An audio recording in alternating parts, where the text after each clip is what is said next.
Yes sir, कर दिए। जी बेटा, we were talking about mentally ill person. Mentally ill person किसे कहते हैं?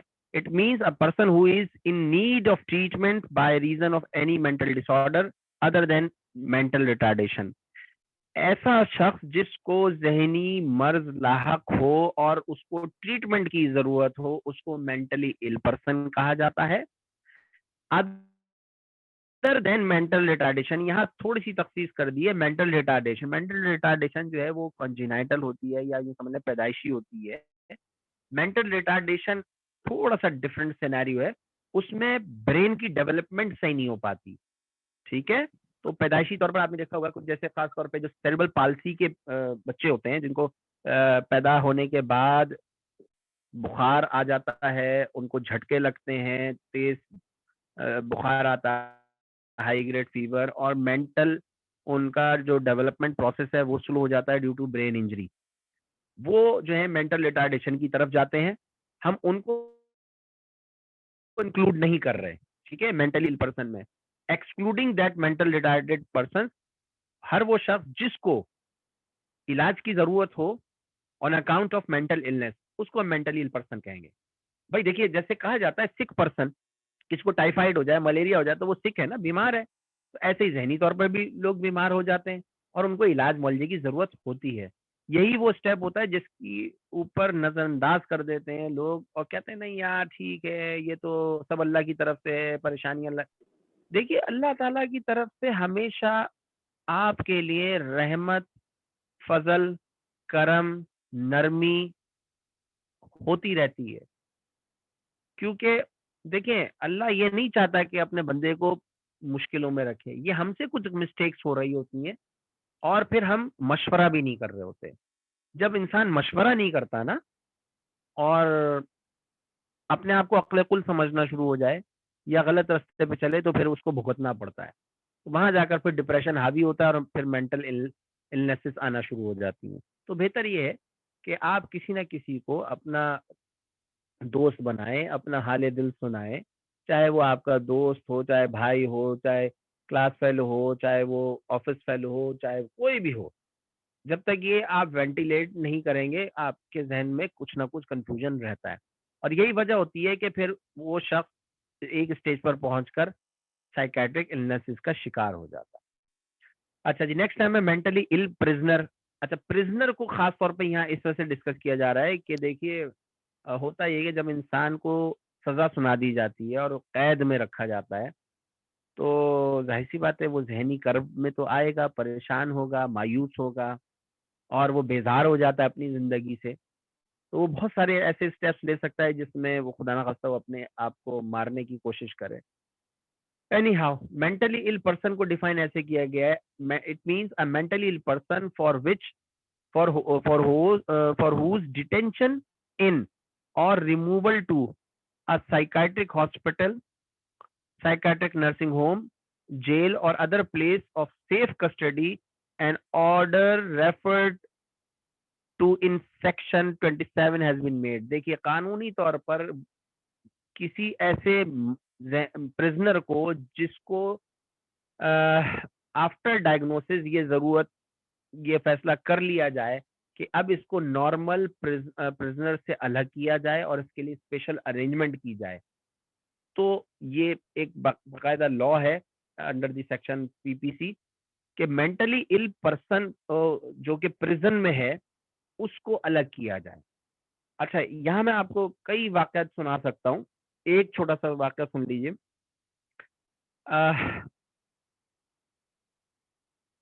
एक मर्तबा साइकाइट्रिक रिहैबिलिटेशन सेंटर में जाने का इत्तेफाक हुआ। ईदी सेंटर जिसे कहते हैं, आपने सुना होगा, ईदी सेंटर, ईदी होम। वहां पर मेंटल इल पर्सन्स के लिए एक अलग सा एक रूम था, और मुझे वो देखकर सारा माहौल बहुत तकलीफ हुई, बहुत दुख हुआ। अब शायद वो ठीक हो गया है वहाँ का एनवायरनमेंट। उस वक्त मेरे बात समझ में नहीं आई कि मैं उस रूम को थाने या हवालात का रूम समझूं, जेल का रूम समझूं, या मैं रिहैबिलिटेशन सेंटर समझूं। मेरे समझ में नहीं आ रहा था। कम से कम 100 से 150 अफराद एक बड़े से हॉल के अंदर जमा था, कोई सेपरेशन नहीं थी, और उनमें चंद अफराद ऐसे थे जो बिल्कुल नंगे थे, नेकेड थे। वहां जब मेरा विजिट हुआ और स्टूडेंट्स भी साथ थे, तो हमारी आंखों में आंसू आ गए कि इंसान अगर जहनी मर्ज में भी मुब्तला है, तब भी कौन सा कानून कहता है कि इनको इस तरीके से रखा जाए, भेड़ बकरियों की तरीके से। And they were fighting with each other, वो एक दूसरे से लड़ रहे थे। उसी सिनेरियो में एक शख्स, एक लड़का, वो ग्रिल तक करीब आ गया, सलाखों तक, वो सलाखें लगी हुई थी वहां बकायदा, और उसने हाथ जोड़कर रोना शुरू कर दिया और कहता है कि मुझे यहाँ से बाहर निकालो। और उसके अल्फाज सुनकर आप लोगों को लर्जा तारी हो जाएगा, और आपको ये भी अंदाजा होगा कि हो क्या रहा है माशरे में और होना क्या चाहिए। वो लड़का कहता है, मैं ठीक हूँ, मुझे मेरे घर वालों ने पागल साबित कर कर मेरी जायदाद हथिया ली है, मुझे यहाँ से बाहर निकालो, मैं ठीक हूँ। जरा सोचिए इस बात की गहराई, जरा सोचिए ये क्या कह दिया उसने। अब आप तसव्वुर कर सकते हैं कि उसके ऊपर क्या बीत रही होगी।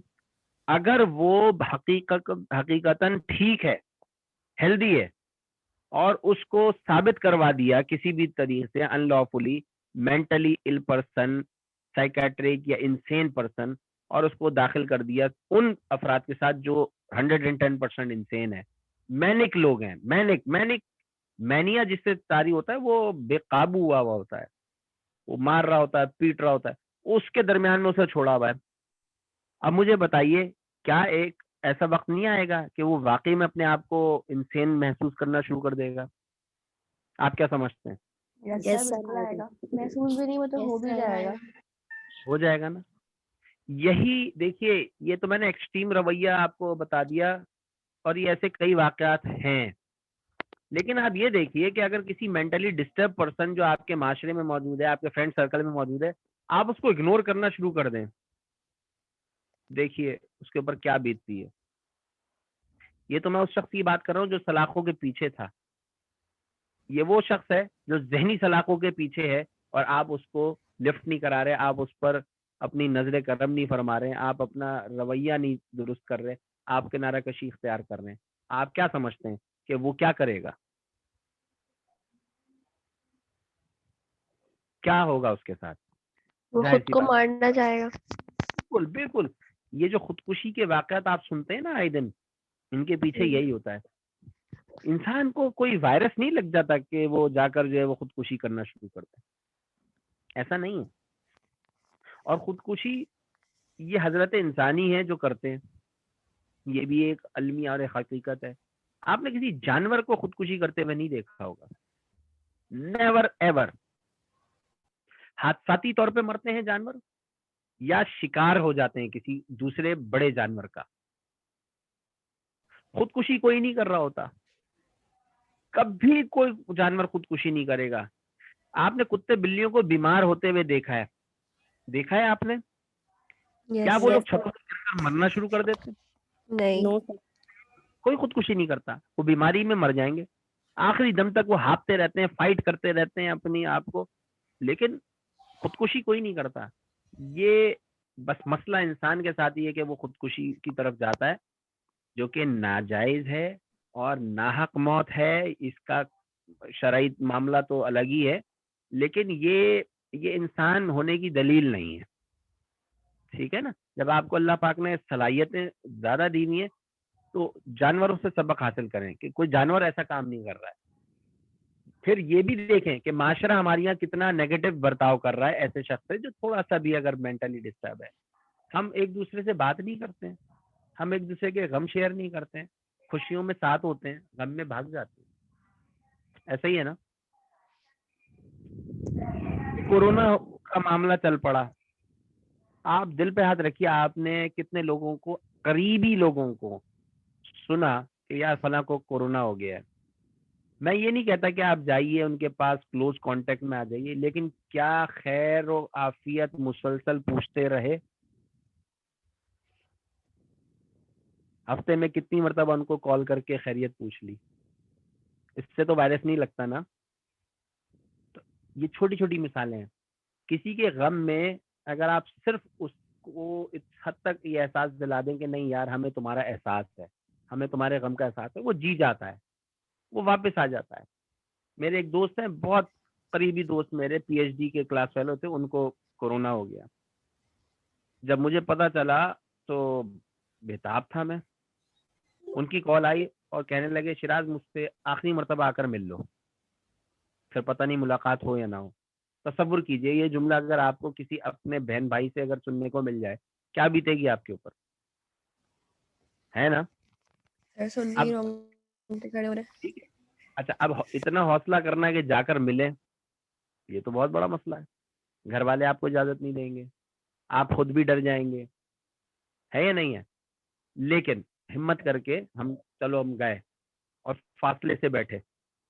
यकीन जाने वो शख्स मुझे जाने नहीं दे रहा था। मेरी नीयत ही थी कि मैं 5 से 10 मिनट के बाद वहां से रुखसत हासिल करूंगा और चलो एक सुन्नत भी पूरी होगी। लेकिन वो कह रहा है यार थोड़ी देर और रुक जाओ, थोड़ी देर और रुक जाओ। ये ऐसा लग रहा था कि शायद वो जो ऑक्सीजन उसके नाक में लगी हुई है, मेरी प्रेजेंस उस ऑक्सीजन से ज्यादा अहमियत रखती है। बाखुदा जब ये एहसास मेरे अंदर ज्यादा बेदार हुआ ना, आई स्टेड ओवर देयर, मैं रुक गया। मैं आधे से पौन घंटा वहां रुका रहा, यकीन जानिए। और उसके बाद उसने मुझे व्हाट्सएप पर जो मैसेजेस किए, जो मेरा थैंक्स किया, जो उसकी अंदर एक उम्मीद की लहर दौड़ी, जो एक अच्छे तरीके से उसने अपनी गुफ्तगू का मॉरल बुलंद किया, वो एक अलग था। And that made the difference. और फिर उसको जाकर हमने यखनी भी पिलाई, फिर 1-2 मरतबा यखनी भेजी, राब्ते में रहे, व्हाट्सएप उस पर कॉल करते रहे, हौसला देते रहे। अभी 4 दिन पहले वो मेरे पास आए and he is healthy, he recovered.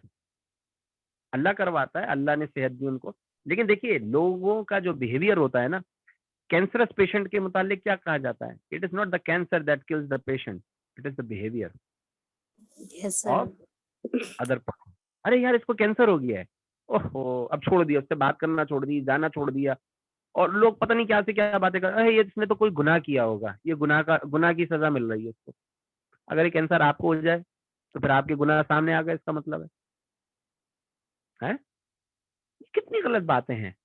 ऐसा नहीं है, इंसान इंसान की हमदर्दी के लिए पैदा हुआ है, ठीक है। तो बहरहाल ये जितने भी मेंटल इल लोग होते हैं दे नीड मोर अटेंशन।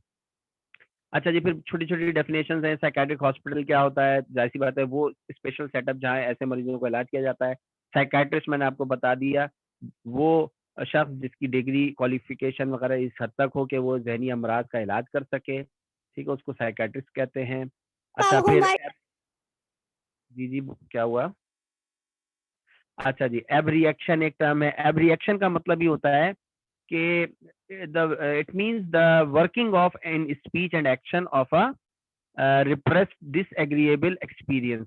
इसका मतलब ये होता है कि अगर कोई ऐसा इवेंट हुआ हुआ हो जो आप डिस्कस नहीं करना चाहते, जो आपके लिए नेगेटिव सोचे लेकर आता है, और आप उसको अपनी जिंदगी के काफी अरसे तक, काफी टाइम तक उसको शेयर ही नहीं करते हैं, उन बैड एक्सपीरियंसेस को, तो they hit a lot on your personality, on your psychiatry. लिहाजा उन सोचों को बाहर निकालना, this process is called as abreaction. ये साइको एनालिसिस की एक टेक्निक होती है। When we counsel, when we made a confidence with the patient, he vomits out all bad experiences. वो फिर इजहार करना शुरू करता है वो बातें जो उसने इवन अपने पेरेंट्स से नहीं की होती, अपने फैमिली सर्कल से नहीं की होती, वो साइकेट्रिस्ट से बात करता है और साइकेट्रिस्ट फिर उसको सुनकर काउंसिल करता है। इस प्रोसेस को कहते हैं एब्रिएक्शन, ठीक है। देन एम्बीवेलेंस। एम्बीवेलेंस क्या है? It is the characteristic emotion of many disturb people, they change from one emotion to the its opposite regarding the same person. अच्छा ये भी एक देखा गया है कि कुछ साइकेट्रिक पेशेंट्स में होता है मूड स्विंग्स आते हैं, कभी वो मैनिया में चले जाएंगे, कभी डिप्रेशन में चले जाएंगे, तो उस चेंज को एम्बिवेलेंस कहते हैं, ये बिहेवियर है। अच्छा अब एक बड़ी अहम इस्तिलाह आ रही है, दैट इज डेलीरियम। डेलीरियम जो है ना बेटा, ये हाईली कंफ्यूजनल स्टेट होता है। बंदा बहुत ज्यादा कंफ्यूजन का शिकार होता है और इस हद तक कंफ्यूजन का शिकार हो सकता है कि उसको हेलुसिनेशन शुरू हो जाए, और उसके पीछे कोई ना कोई ऑर्गेनिक कॉज होता है, ब्रेन का कोई मसला चल रहा होता है। और बाज मतलब ये भी देखा गया है कोई पुरानी चोट थी जिसकी वजह से वो ब्रेन डैमेज हो गया, ये भी देखा जाता है। और ये जो नशा कर रहे होते हैं उससे भी ये सारे मामला हो जाते हैं। इसके कई रीजंस हैं, मैं आपको पढ़ के सुना देता हूँ। It may occur during high fever as a result of drug or alcohol intoxication or withdrawal, head injury, metabolic upset, mental stress। ये तमाम रीजंस है जिसकी वजह से एक एक्यूट कंफ्यूजनल स्टेट आता है, उसको टाइम, प्लेस और पर्सन की ओरिएंटेशन खत्म हो जाती है। यानी अगर उस शख्स से पूछा है भाई तुम कौन हो, तो वो नहीं बताएगा। मैं कौन हूँ, अपना तारुफ अगर आप उसके दोस्त यार हैं वो आपको नहीं पहचानेगा, पहर नहीं पहचानेगा, इस वक्त क्या टाइम हो रहा है, इस वक्त क्या वक्त हो रहा है, वो घड़ी उसके सामने हो तब भी सही नहीं बता पाएगा। और दिन की रोशनी दिखा दो उसको, सूरज दिखा दो तो वो कहेगा शायद शाम हो रही है या रात हो रही है। ठीक है। और प्लेस, तुम कहाँ मौजूद हो, क्या जगह है, ये अपने घर को नहीं पहचान पाएगा, अपने मोहल्ले को नहीं पहचान पाएगा। इस हद तक की कंफ्यूजनल स्टेट हो जाती है, उसको कहते हैं डेलीरियम। ओके। तो डिसओरिएंटेशन बहुत ज्यादा हो जाती है, फिर साथ साथ इनकोऑर्डिनेशन होता है इसके अंदर, एबनॉर्मल हेलुसिनेशंस होते हैं, डिल्यूजन्स होते हैं और इल्यूजन होते हैं। ये तीन टर्म्स आगे आएंगी, डिल्यूजन, हेलुसिनेशन, इल्यूजन, ये मैं आपको डिस्क्राइब करूंगा। यहाँ तक बात क्लियर है? Yes, sir. Yes sir. Okay. Delusion, delusion क्या चीज है? मेरे ख्याल डिल्यूजन से पहले हम हेलुसिनेशन समझते हैं। ठीक है। देखिए हेलुसिनेशन से मुराद ये है, आगे मैं बल्कि खोल लेता हूँ वो पेज।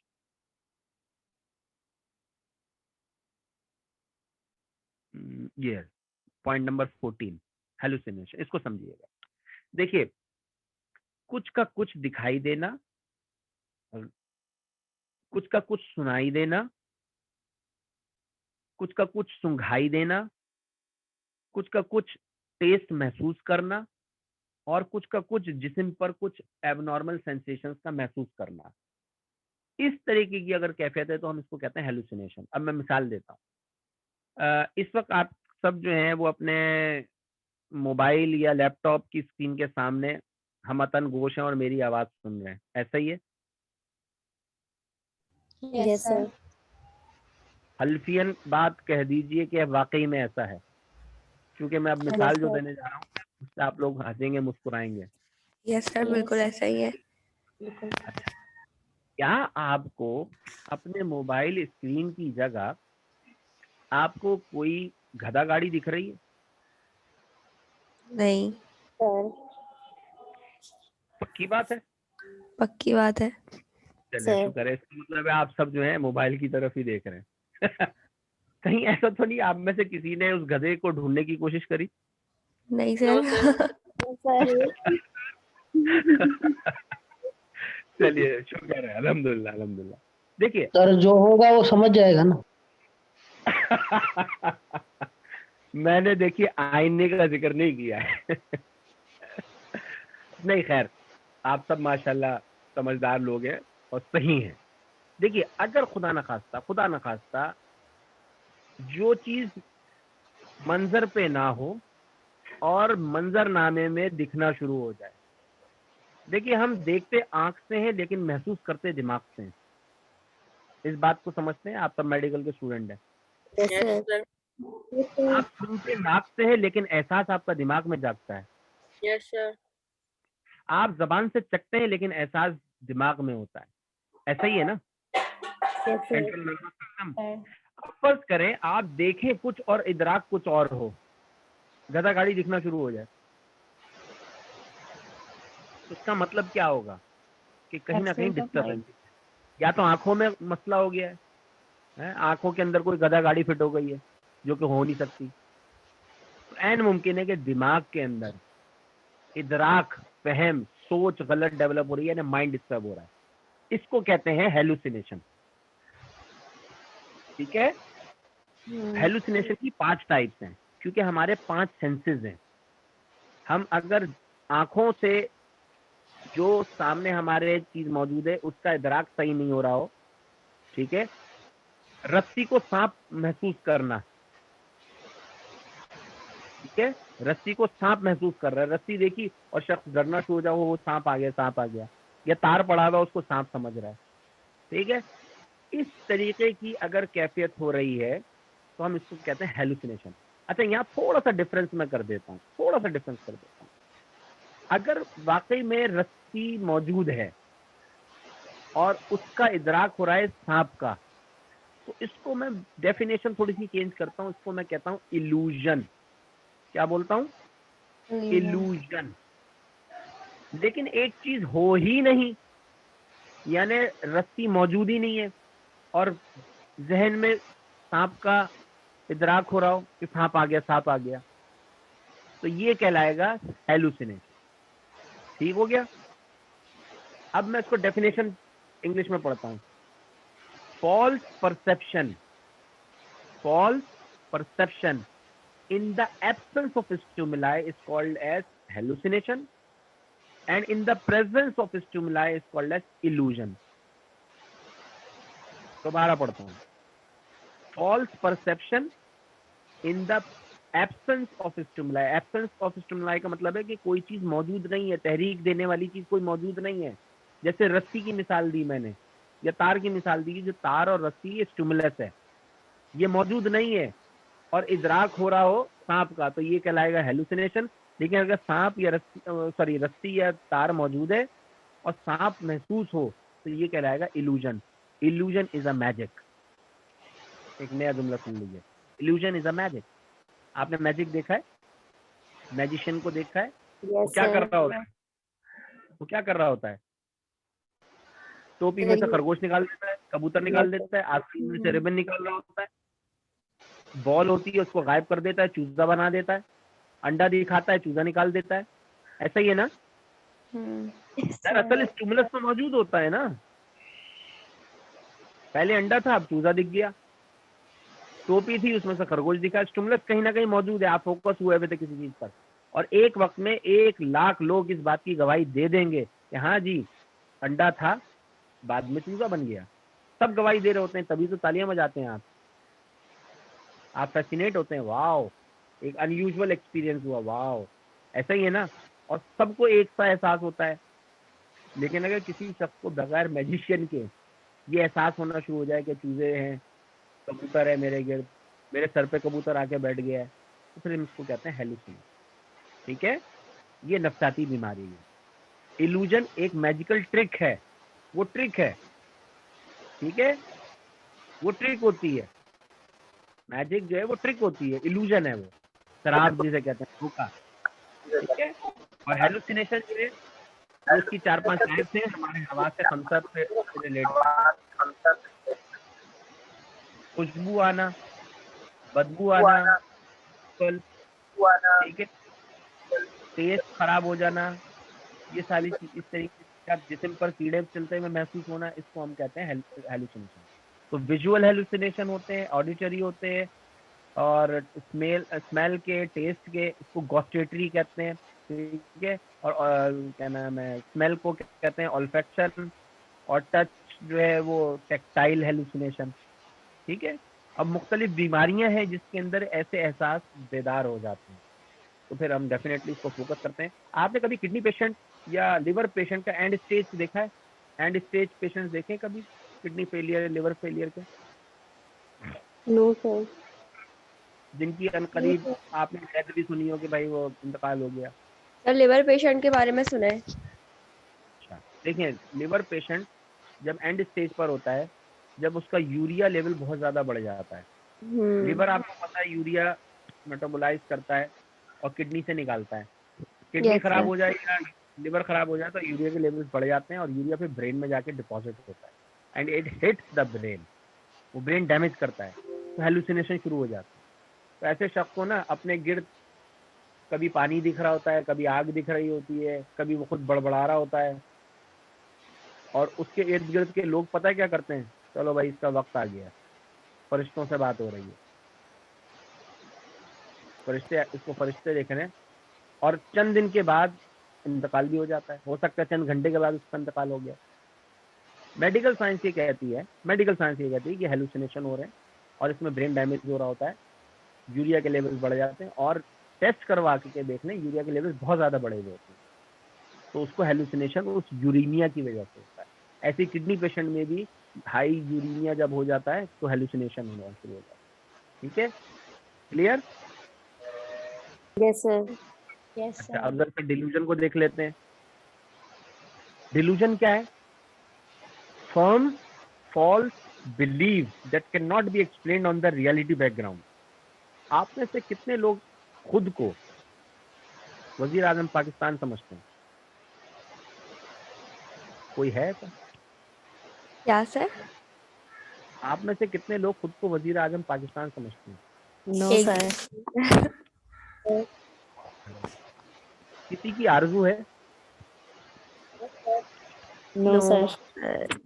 आरजू भी नहीं। देखिए, आरजू रखना तो जायज है, लेकिन अगर कोई ये कह बैठे कि मैं तो वजीर आजम पाकिस्तान हूँ, या कोई ये कह बैठे कि मैं इस पूरे इलाके का काउंसलर हूँ, तो क्या आपकी बात को कोई मान लेगा? नहीं। डेफिनेटली लोग हंसेंगे, मजाक उड़ाएंगे, और कोई ये कह बैठेगा भाई ये तो खिसक गया है। लेकिन ये जो डिल्यूजन है ना, ये ऐसी ही बीमारी है जिसमें इंसान ये कह देता है और इससे ज्यादा कह सकता है। वो ये तक कह सकता है नाउजुबिल्ला कि वो खुदा है, या वो फरिश्ता है, या वो पैगंबर बन गया, या वो हवा बन गया, मैं चिड़िया बन गया, मैं फला चीज बन गया, मैं दरख्त बन गया।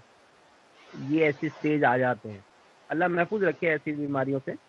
लेकिन ये डिल्यूजन इस तरीके की ही कंडीशन है जिसमें फिक्स्ड, फर्म, फॉल्स बिलीव हो जाता है इंसान को। बिलीव की बात कर रहा हूँ, डेफिनेशन में बिलीव बाकायदा शामिल है। इतनी लंबी चौड़ी डेफिनेशन में मत जाइए, सादा सा मैं आपको कॉन्सेप्ट बता रहा हूँ। Conceptual definition: firm, false, fixed, believe, 3F और 1B that can not be explain on the reality background. कौन उसको मानेगा कि वो दरख्त है? कौन उसे मानेगा कि वो हवा है? नहीं मान सकते ना। तो रियलिटी बैकग्राउंड पर उसको कबूल नहीं किया जा सकता। इस वजह से हम ऐसी बीमारी को शदीद ज़हनी मर्ज में शामिल करते हैं, डिल्यूजन। और वंस डिल्यूजन जब स्टार्ट हो जाए ना, तो आदमी का रिवर्स गियर लगाना ज़रा मुश्किल हो जाता है। और इसकी भी कई टाइप्स हैं, वो मैं जल्दी से जिक्र करता हूँ। इसमें से एक टाइप ऐसी है जिसकी बहुत बड़ी बड़ी मिसालें मिलती हैं। सुनिएगा जरा गौर से। हिटलर का नाम सुना आपने? Yes, sir.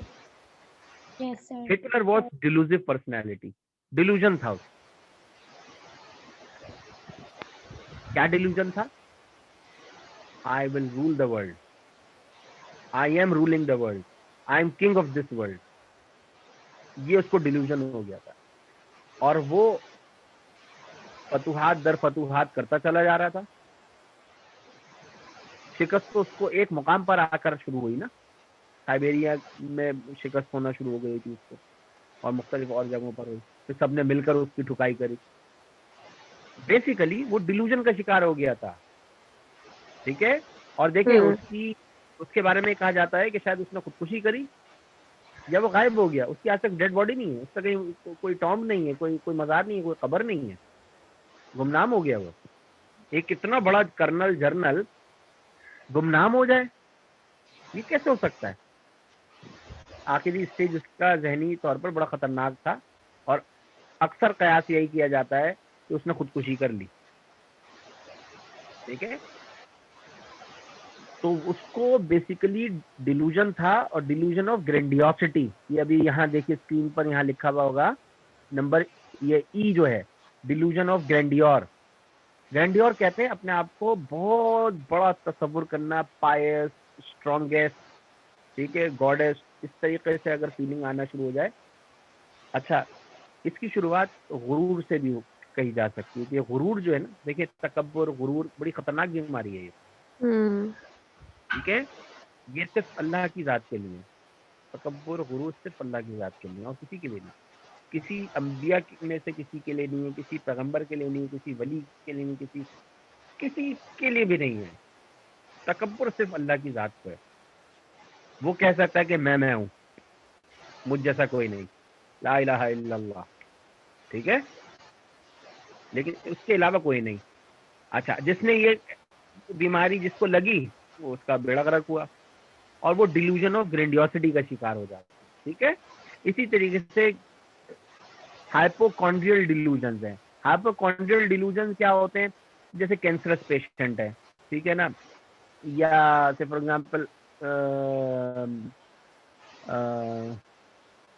डिप्रेशन है, सीवियर डिप्रेशन है, उसमें क्या होता है कि उसको ये एहसास हो जाता है कि अब मेरी सांस घुट रही है, मेरे पेट में कुछ हो रहा है, ठीक है। इस तरीके की वो कैफियत उसको हो सकता है हकीकतन भी हो, लेकिन अगर हकीकतन नहीं है, इसकी मिसाल ऐसे एक्सपेरिमेंट करके देख लें, किसी शख्स को फॉल्स रिपोर्ट दे दें कि you have a blood cancer, you have a stomach cancer, देखिए फिर उसका रिएक्शन क्या होता है, ठीक है। या उससे ये कह दिया जाए कि आपको कैंसर जैसी शुरुआत हो गई है, अलामतें आना शुरू हो गई, वो हकीकतन उस कैंसरस वाली अलामतों में मुब्तला होना शुरू हो जाएगा और उसका बिलीव भी होना शुरू हो जाएगा, जब तक कि उसको किसी अच्छे तरीके से उसको न्यूट्रलाइज ना किया जाए। तो इस किस्म के डिल्यूजन को कहते हैं हाइपोकॉन्ड्रियल डिल्यूजन, ठीक है। अच्छा, डिल्यूजन ऑफ पॉवर्टी, अल्लाह अकबर, ये भी बड़ी खतरनाक कंडीशन होती है, गुर्बत की वजह से डिल्यूजन। जी, ये बात समझ में शायद आपको बासानी आ जाए। देखिए, हजरत उमर फारूक रज़ी अल्लाह ताला अन्हु का कौल है कि सबसे बड़ी बीमारी मुफलिसी है। सुना है ये कौल? Yes sir. Yes, sir. क्यों कहा गया? देखिए, जिसके पास पैसा भी नहीं है, अच्छा हम गरीब शायद उसको समझते हैं कि जिसके पास पैसा नहीं होता, नहीं, गरीब वो जिसके पास रिसोर्सेज खत्म हो गए,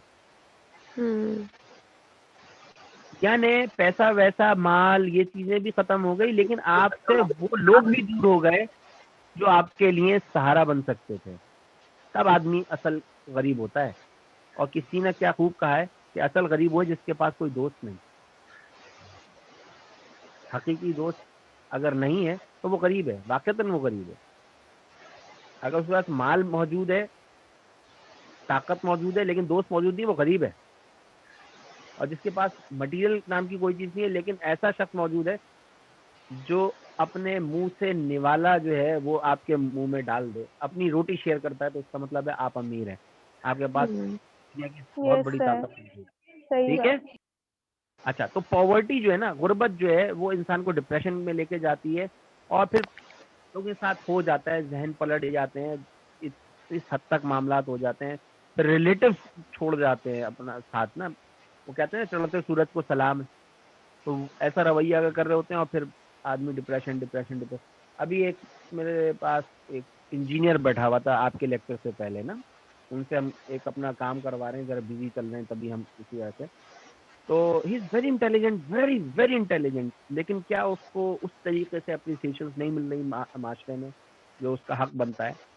तो ही वॉज टॉकिंग, और वो समझ में आ रहा था कि इसके साथ क्या मामला हो रहे हैं, लेकिन फिर भी उम्मीद और हौसले से बात करी उससे। तो लोगों के साथ ये हो जाता है, ठीक है। तो किसी न किसी तरीके से हमें वे आउट करना चाहिए, उन्हें कंपनसेट करना चाहिए, उनको काम देना चाहिए, ठीक है। और अल्लाह करवाता है, लेकिन आप दें लोगों को मौका, उनकी सलाहियतें देखिए ना खत्म हो जाएंगी जब आप उनको काम नहीं देंगे। अब एक समझदार टैलेंटेड बंदा है, उसको काम नहीं मिल रहा, तो वो क्या करेगा? अल्टीमेटली उसको डिप्रेशन तो होना है ना। तो ये मामलात ऐसे बनते हैं।